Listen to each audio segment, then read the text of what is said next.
Well, hello, Internet. I'm Katie, and I know I promised last video that this video would be a little more lighthearted than the last, and I'm gonna just tell you that I lied.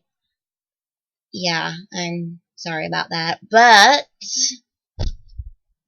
on the bright side, this is not related to me, this is related to the general population. I think. Maybe. So, today we're gonna talk about dun dun dun dun depression. Yeah. In hindsight, that was probably too chipper of an intro for such a serious topic. Can't go back now! So, yes, as I said before, I'm not exactly qualified to talk about such things. I don't have a PhD or an MD or whatever it is that you have to be a licensed psychiatrist. But I've dealt with depression myself. I know people that have dealt with depression. And I think maybe I have some things to say that could sort of be helpful. Maybe. I don't know. And I'm not going to talk today about my depression. That was last video. Last video was my little confession, my rant. Now I'm going to talk about depression in general. The thing I've found people think about depression is either they understand how destructive it is, or they don't understand and they think it is something that is not as serious as it truly is. It's something you should just be able to snap out of. And for those people, I say that you need a wake-up call.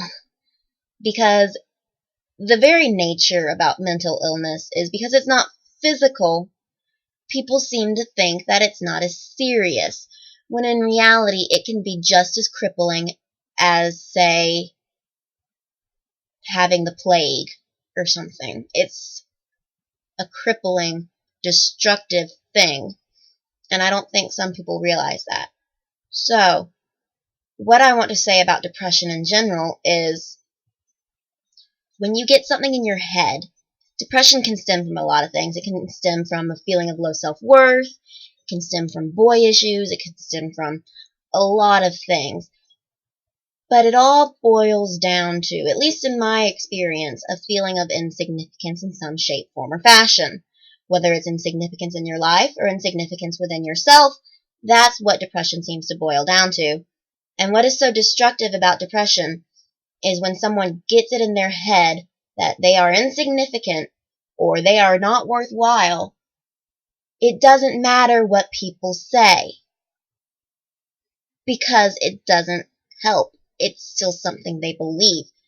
If I were to get it in my head, which I have at points in my life, and I'm working through that, if I were to get that in my head, that I am not good enough, it doesn't matter how many people hug me and say, "No, Katie, you're beautiful. Katie, you are good enough," because I don't believe it in my heart.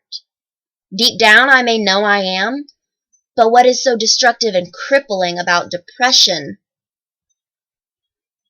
is you cannot make your head and your heart sync up and realize that you really do have worth.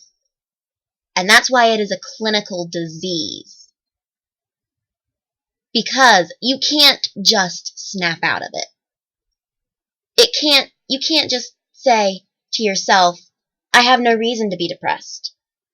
Because if you do that, then you end up in a downward hate spiral of, "Oh my gosh, why am I depressed? I shouldn't be depressed. I have so much I should be happy about. I'm not starving. I have family that loves me. Why am I depressed?" And you get even more self-hatred for yourself because you're depressed. And so it becomes this downward spiral of utter self-hatred, and you can't snap out of it.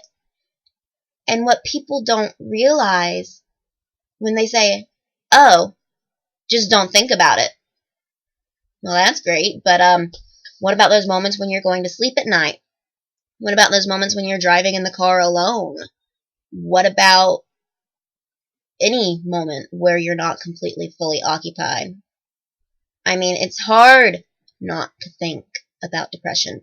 And what happens when you don't think about your depression and don't talk about it is it gets bottled up, and then you get issues like self-harm or suicidal thoughts or things like that because you don't talk about it. And people don't want to talk about it because there's such a taboo. People feel like talking about it makes them weak and that it makes them less strong as a person. They feel like there is such a social stigma attached to getting help mentally that people don't want to talk about it. And that's really, really sad because there is nothing wrong with getting help if you feel less than and you feel insignificant. What's wrong would be to let yourself just completely wallow in these feelings and not do anything about it. It's not weak to seek professional help. That's a strong action, and people don't seem to realize that. And that's why no one speaks up, because they don't want to seem weak. They don't want to seem like they have failed. Because another thing about depression is it's a sense of failure. When you are depressed, you feel like you are a failure. And you can't admit that to anyone because that just intensifies those feelings of failure, at least in my experience.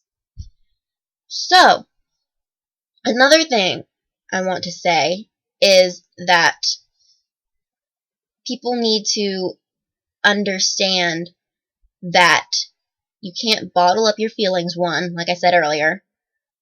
If you want help and you need help, admit it to yourself. It does not make you weak. It does not make you a failure. And number 3, I said this in my last video. No matter how you're feeling, and I know I said earlier that it doesn't seem to help because you don't feel it deep down, you do have worth. You are not a failure. You are not insignificant. I said this in my last video, but I'll say it again. And honestly, I think depression needs to become less of a taboo because it is something so widespread in our culture. And don't hate yourself for being depressed. Because, yes, there are people starving. Yes, there are people worse off than you. But does that make what you're feeling any less significant? No. Your feelings have just as much significance as someone else's. So, I'm going to leave you with that thought, ladies and gentlemen. I hope you comment, tell me what you're feeling. Maybe this helped. Maybe you've had some sort of epiphany. Probably not. Maybe I'm just talking to air. I don't know. But I hope this could maybe help someone. So, yeah. Comment, like, subscribe, message me.